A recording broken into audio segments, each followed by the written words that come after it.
Rayap merupakan serangga purba yang masih hidup hingga sekarang. Mereka kerap dianggap sebagai hama karena sering menimbulkan banyak kerugian bagi kehidupan manusia. Rayap dikenal sebagai serangga yang gigih dan aktif dalam mencari sumber makanan, terutama kayu, selama 24 jam non-stop. Mereka sangat terorganisir ketika merusak kayu di dalam atau di sekitar rumah kita. Selain hidup di tempat yang lembab, rayap juga dikenal sebagai serangga yang berkoloni. Mereka dapat membangun sarang dengan lumpur berupa gundukan tanah yang tinggi dan besar dengan banyak ruangan di dalamnya. Tetapi mereka juga bisa membangun sarangnya dengan kotorannya sendiri. Namun, banyak dari kita yang belum mengetahui bahwa rayap memiliki sistem kasta. Para ilmuwan mengelompokkan rayap tersebut karena mereka memiliki tugas yang berbeda. Berikut kasta-kasta yang dimiliki oleh rayap.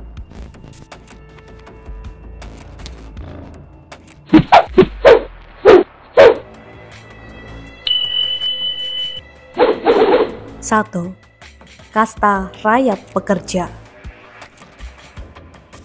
Kasta rayap pekerja memiliki peran yang sangat kompleks. Dalam sebuah koloni, mereka sangat dibutuhkan untuk mengurus segala macam kebutuhan, mulai dari makan, membuat sarang, hingga menyediakan tempat bagi koloni dan kasta yang baru. Mereka harus memastikan ketersediaan makanan untuk koloninya, termasuk menyuapi rayap dari kasta prajurit, merawat telur-telur, hingga memberikan nutrisi pada rayap reproduktif. Rayap pekerja ini tidak memiliki mata. Ia mengandalkan antena dan feromon yang ada di dalam tubuhnya. Dengan sinyal sentuhan dan feromon, mereka bisa saling mengerti satu sama lain, termasuk menemukan jalan untuk kembali ke sarangnya. Rayap pekerja merupakan serangga ulung dalam membuat sarang.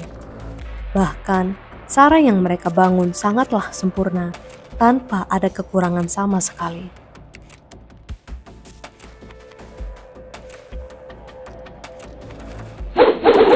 Dua, kasta rayap prajurit. Kasta kedua adalah kasta rayap prajurit. Biasanya, rayap prajurit memiliki bentuk kepala yang lebih besar yang dilengkapi dengan moncong seperti tanduk, dan di bagian ujungnya akan terlihat seperti meriam. Perannya cenderung hanya satu. Ia hanya menjaga sarang dan para pekerja dari ancaman predator yang mengancam koloninya. Namun, mereka tidak hanya diam di sarang. Terkadang sang prajurit mengikuti rayap pekerja saat mencari makan dengan jarak yang cukup jauh. Sama seperti rayap pekerja, mereka tidak memiliki mata alias buta. Kedua kasta ini juga bisa dikatakan mandul karena alat reproduksi mereka tidak berjalan dengan baik.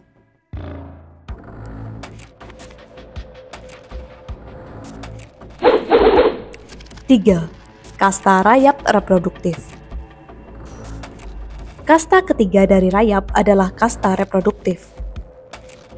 Laron adalah rayap jantan dan betina yang sudah matang dan bisa menghasilkan keturunan. Laron ini tergolong spesial. Mereka akan diberikan nutrisi terbaik oleh rayap pekerja karena mereka dipersiapkan untuk membuat koloni baru. Ketika menginjak dewasa, laron akan keluar dari sarangnya dan mencari pasangan untuk kawin. Hal ini biasanya terjadi ketika musim hujan tiba. Laron akan terbang mencari sumber cahaya untuk menghangatkan tubuh, serta mencari pasangan hidup mereka.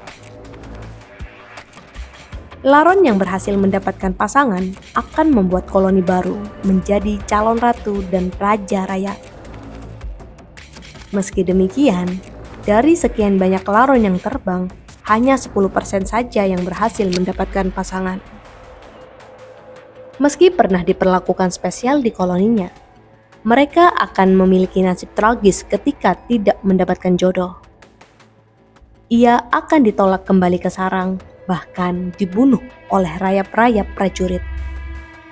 Ini artinya ketika mereka keluar dari sarang untuk mencari pasangan, pertaruhannya hanya dua, kawin atau mati. Sedangkan yang bernasib mujur dan mendapat pasangan, mereka akan membuat koloni baru, bertelur hingga 40.000 telur dalam satu hari. Sang ratu tumbuh hingga seukuran botol air mineral, dengan usia mencapai 25 hingga 30 tahun, hidup bersama pasangannya. Meski sering dianggap sebagai hama, rayap sebenarnya memiliki peran ekologis yang penting.